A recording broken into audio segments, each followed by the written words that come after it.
Dave Murphy of Around the Lens. I'm here with another filmmaker interview, a film that is going to be premiering at Tribeca with the name of Harvest. It's a documentary about some farmers, and I'm going to let the filmmakers tell you more about the film. Let me introduce them. They are Natalie Baszile and Hyacinth Parker. Hello, filmmakers. Tell me about your Welcome. film, Harvest. Sure. Harvest is the story of the Nelson brothers, four fourth generation farmers who farm about 3,800 acres of land in North Louisiana, this tiny enclave called Sondheimer.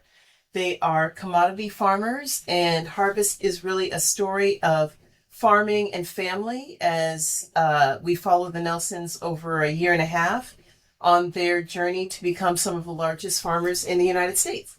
Yeah, it's also a story about passion, ambition, obsession as these four brothers who are, again, young, hot, tenacious, very easy to watch, easy on the eyes too, as they are pushing ahead despite literally all odds, climate change, equipment failures, um, rising costs, everything they are dealing with. And so we followed them and really showed what it means to be a farmer and also what it means to pursue your dream when it really seems like a lot of other people are giving up.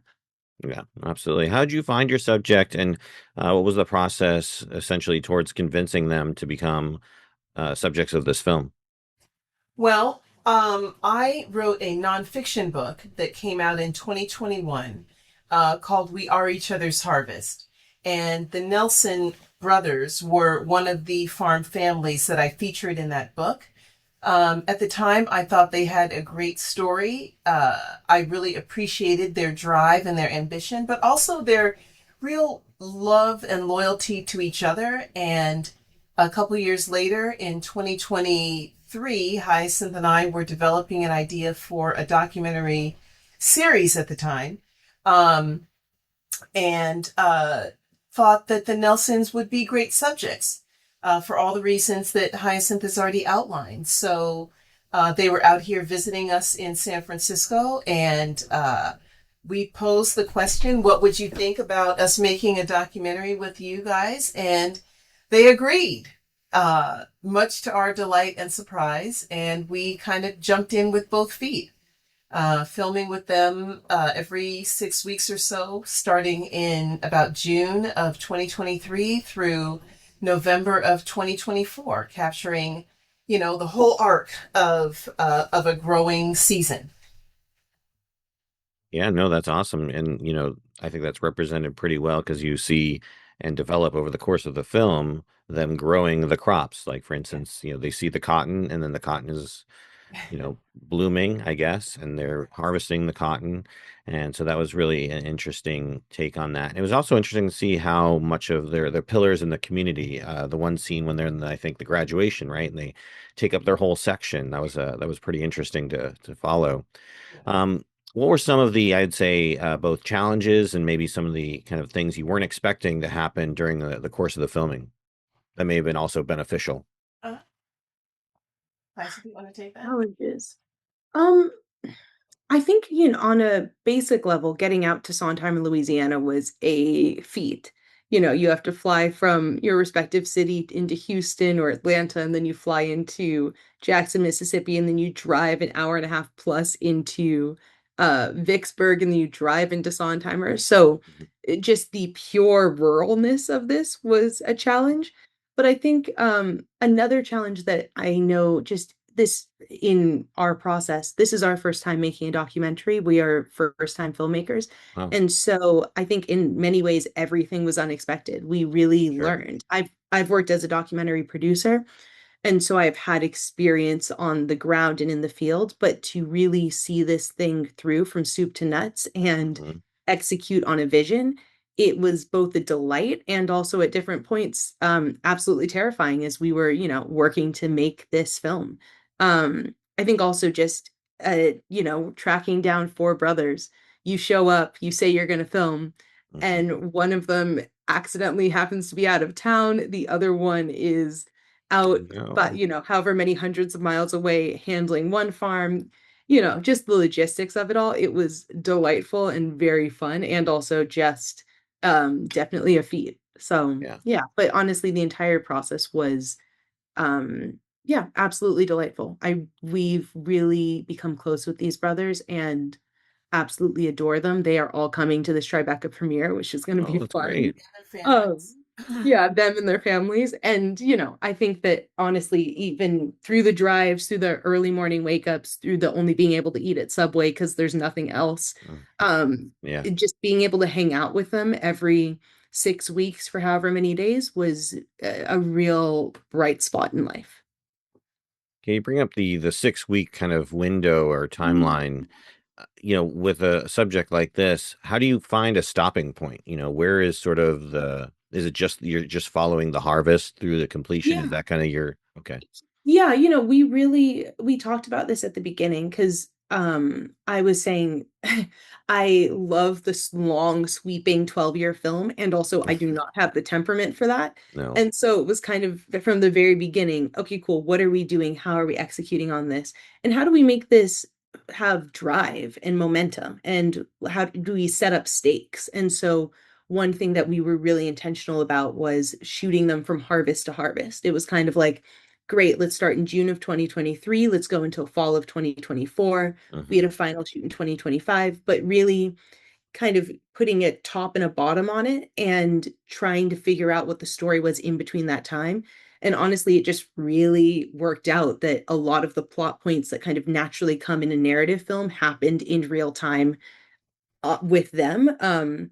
Most of what you see is absolutely chronological and follows exactly what happened. And I feel very lucky about that. Even them getting into a fight, I remember being like, oh, okay, yeah, I guess it is whatever time it is, March, we're halfway through shooting. This is the midpoint twist. This just helped. So I think it just happened to be very serendipitous, the timing. Yeah, absolutely. Obviously flying and getting hotels and covering this isn't cheap. Was this film self-funded, or did you have any sort of producer, executive producer helping funding it? Yeah, we raised a lot of funds through grants. Obviously, the Ford Foundation came in; they were an early believer in the film. Common Pictures, some private philanthropists who really saw early cuts of the film and believed in what we were doing. I also think that it helped that, I have a background in telling these stories of farmers, starting way back with my novel Queen Sugar, that looked at a fictitious version of, a black farming family. And so there was a way that people kind of could um, trust our storytelling instincts, and they were willing to take a chance. That's great. That's great. How does Yeah, it feel to have this film premiering at Tribeca and to be part of the Tribeca Film Festival? Absolutely thrilled. it's thrilling. Absolutely thrilled. Yeah, Yeah, again, we really set out because this is our debut documentary feature. We really set out to bring in experts and, we are very comfortable saying that we don't know what we don't know. And so we really hired an amazing team, whether it was our DP or sound or composer. We were very intentional in trying to explain what our vision was, but also there's a limitation to how much we could actually know about how to execute on it. And so just to see this project start and know how, relatively green we were at the beginning of this process and see how much we've grown and then to get into Tribeca is, yeah, it's a wonder. I'm thrilled. And I cannot wait to celebrate with both the Nelsons and also all of our crew because they've been just so good at what they do. Yeah, no, absolutely. I mean, definitely celebrate.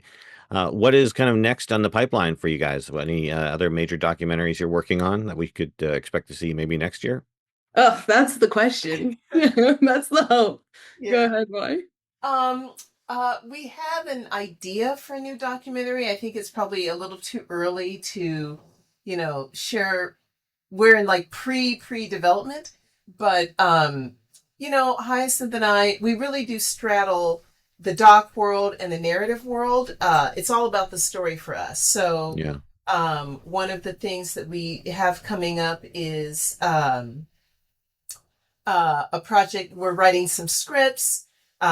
We are going to meet the potential subject for a doc when we're in New York. So, Yeah, we have a short film that we're looking to turn into a narrative feature. So yeah, right. there's a lot in the works. It's also just been a mad dash To to get this. Tribeca. So Yeah. that's a good question for 2 weeks from now. There you go. After everything is settled, Yeah. for Exactly. sure.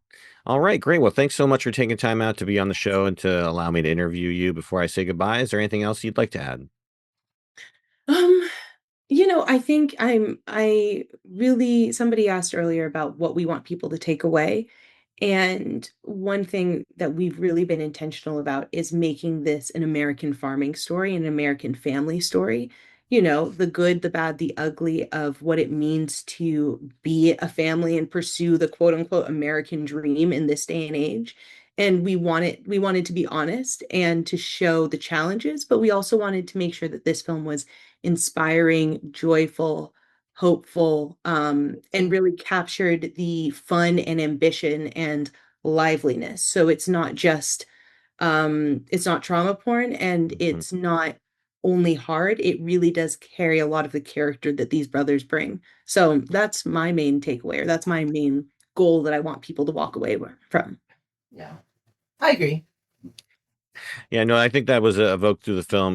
These folks, they love farming. That's their passion. They're good at it, and it came and sang through in all the frames. So you definitely told a very compelling story with this documentary. So uh, enjoy the premiere and enjoy all the fruits of your labor. Right, Thank Thank you. you. Thank Nice to you so meet you. much. and you as well. All right. Well, thanks again for Natalie and Hyacinth. I'm Dave Murphy. This has been another Around the Lens interview, and we'll see you all in the next one. Bye, everybody.